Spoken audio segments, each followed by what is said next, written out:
अमरीकी रियासत new Jersey की तारीख में पहली बार मुस्लिम हेरिटेज मंथ मनाने का आगाज हो गया है।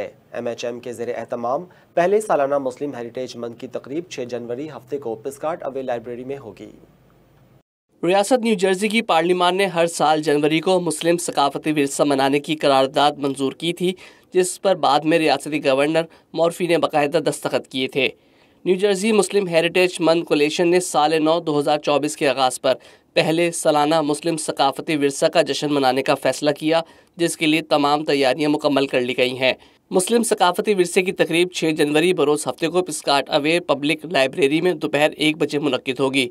मुंतज़मीन के मुताबिक ग्रेड 1 से 6 के बच्चों के लिए मुख्तलिफ फ्री इवेंट्स होंगे, जबकि तकरीब में शरीक दीगर ख्वाहिशमंदों को महदूद नशिस्तों की वजह से अपनी पहले रजिस्ट्रेशन करवाना लाजमी है।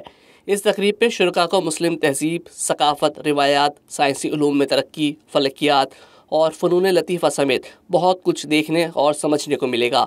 इसके अलावा मज़ेदार मुख्तलिफ पकवान से भी लुत्फ़ अंदोज़ हो सकेंगे।